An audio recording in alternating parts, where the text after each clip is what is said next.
విభజన సమస్యల పరిష్కారం నేపథ్యంలో సాగే ఈ సమావేశానికి అత్యంత ప్రాధాన్యం సంతరించుకుంది. షెడ్యూల్ 9, 10 కింద ఉన్న ఆస్తుల పంపకంతో పాటు ఏపీలో కలిపిన 7 మండలాలు తిరిగి తీసుకురావడంపై తెలంగాణ ప్రధానంగా దృష్టి సారించింది. వీటితో పాటు ఎన్నో విభజన సమస్యలు 10 ఏళ్లుగా పెండింగ్ లో ఉన్నాయి. ఇప్పుడు ఇద్దరు ముఖ్యమంత్రుల మధ్య చర్చలు సామరస్యపూర్వకంగా జరిగితే మెజారిటీ సమస్యలు పరిష్కారమయ్యే అవకాశాలున్నాయని విశ్లేషకులు అంచనా వేస్తున్నారు.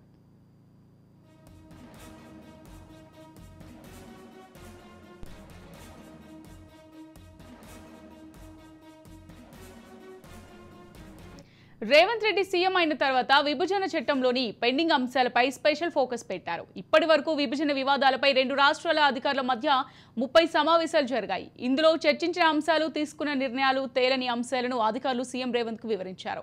సీఎం చొరవతో మార్చిలో ఢిల్లీలో ఏపీ భవన్ విభజన వివాదం పరిష్కారమైంది. మైనింగ్ కార్పొరేషన్ నిధుల పంపిణీ సమస్య కూడా సెటిల్ అయింది.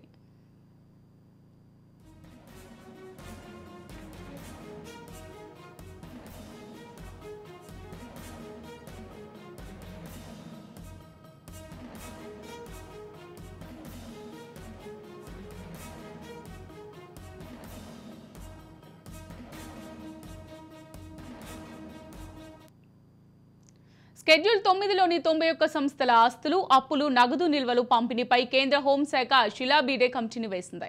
వీటిలో 68 సంస్థలకు సంబంధించిన పంపిణీకి అభ్యంతరాలేమీ లేవు. మిగతా 23 సంస్థల పంపిణీపై 2 రాష్ట్రాల మధ్య ఏకాభిప్రాయం కుదరలేదు.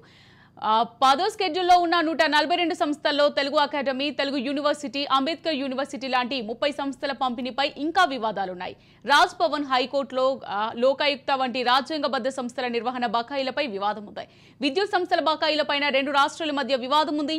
దాదాపు 24,000 కోట్ల రూపాయలు ఏపీ నుంచి రావాలని తెలంగాణ వాదిస్తోంది. తెలంగాణ 7,000 కోట్లు చెల్లించాలని ఏపీ అంటోంది.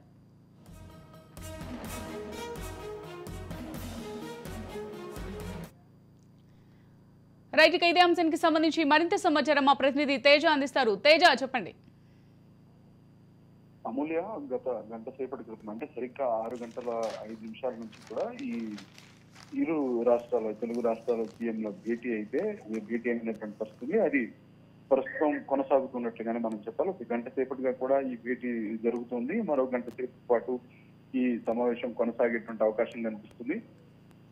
ఇంకా కొంత అదనంగా కూడా కొంత సమయం అంటే మరో గంట పాటు అదనంగా కూడా ఈ భేటీ కొనసాగేటువంటి అవకాశం అయితే కనిపిస్తుంది. ప్రస్తుతానికైతే మనం చర్చించినట్లుగానే పూర్తి స్థాయిలో ఇటు విభజనకు సంబంధించినటువంటి హామీలు, షెడ్యూల్కు సంబంధించినటువంటి షెడ్యూల్ 9లో ఉన్నటువంటి ఈ 23 అపరిష్కృతంగా ఉన్నటువంటి ఈ సంస్థలకు సంబంధించినటువంటి ఆస్తులు, అప్పులకు సంబంధించినటువంటి అంశాలు, అదేవిధంగా ఇటు షెడ్యూల్ 10లో ఉన్నటువంటి 140కి సంబంధించినటువంటి 141 సంస్థల్లో ఒక 30 నుంచి 40 వరకు సంస్థల పైన పూర్తిగా క్లారిటీ రావాల్సి ఉన్నటువంటి నేపథ్యంలో వాటిపైన కూడా కొంత చర్చ జరుగుతున్నట్లుగా తెలుస్తుంది.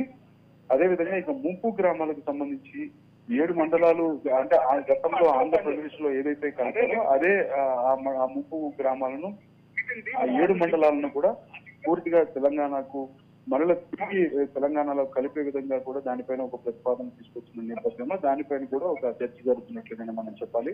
ఇంకా ప్రధానంగా చూస్తే ఈ విద్యుత్ బకాయిలకు సంబంధించినటువంటి అంశాలు కూడా కొంత చర్చకు వచ్చినట్లుగానే మనం చెప్పాలి. అమూల్య, తేజ, మరి ఇప్పుడు ఇద్దరు ముఖ్యమంత్రుల మధ్య చర్చలు అయితే సామరస్యపూర్వకంగా జరిగినట్టయితే మెజారిటీగా ఏ సమస్యలు అయితే ఉన్నాయో ఆ సమస్యలు పరిష్కారం అయ్యే అవకాశాలు ఉన్నాయి అనుకోవచ్చా? ఖచ్చితంగా. ఎందుకంటే ఇప్పటి వరకు తెలంగాణ రాష్ట్రం ఏర్పడి 10 సంవత్సరాలు అయిపోతున్నటువంటి నేపథ్యంలో మొత్తంగా ఇప్పటి వరకు ఈ సమస్యలన్నీ కూడా అపరిష్కృతంగా ఉన్న నేపథ్యంలో వీటన్నిటికీ ఈ రోజు భేటీతో ఒక కొలిక్కొచ్చేటువంటి అవకాశం అయితే కనిపిస్తున్నట్లుగానే చెప్పాలి. అదేవిధంగా 2 తెలుగు రాష్ట్రాల మధ్య కూడా ఒక స్నేహపూరితమైనటువంటి వాతావరణంలోనే వీటికి ఒక అంటే ఈ సమస్యలన్నిటికీ కూడా ఒక శుభం కార్డు వేయాలి. ఒక 2 రాష్ట్రాల మధ్య స్నేహపూరితమైనటువంటి వాతావరణం నెలకొనాలి.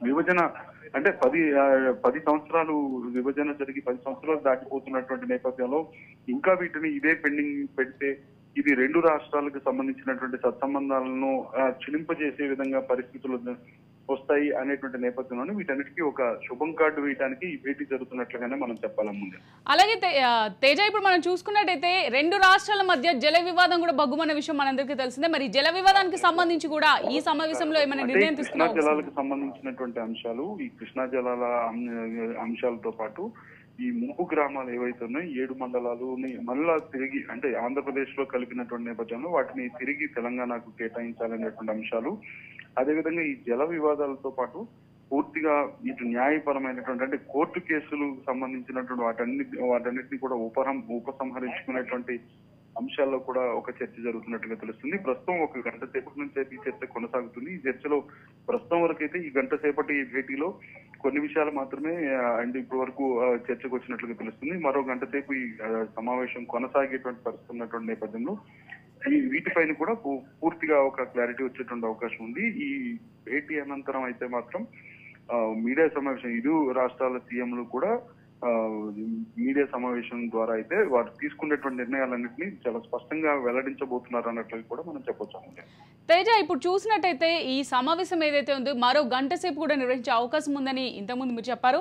సో ఈ సమావేశంలో రెండు రాష్ట్రాలకు మధ్య ఏవైతే ఆస్తులు అప్పులకు సంబంధించి ఇష్యూస్ ఉన్నాయో అవన్నీ క్లియర్ అవుతాయి అనుకోవచ్చా? తప్పకుండా అమ్ములే, ఎందుకంటే ఇప్పుడున్నటువంటి పరిస్థితుల్లో రెండు రాష్ట్రాలకి సంబంధించినటువంటి అభివృద్ధికి ఆటంకంగా ఉన్నటువంటి ఈ విభజన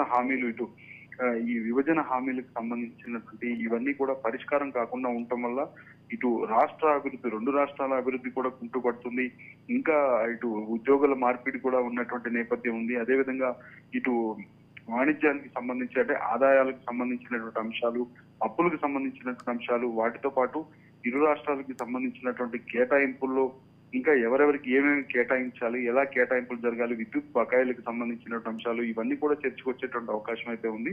సో మొత్తంగా అయితే మాత్రం ఏది ఏమైనప్పటికీ కూడా పూర్తి స్థాయిలో ఒక స్నేహపూర్వకమైనటువంటి వాతావరణంలో అయితే భేటీ జరుగుతుంది. మొత్తంగా ఇరు రాష్ట్రాలకు మేలు చేసే విధంగానే ఈ భేటీలో ఒక కీలకమైనటువంటి నిర్ణయాలు తీసుకుంటారు.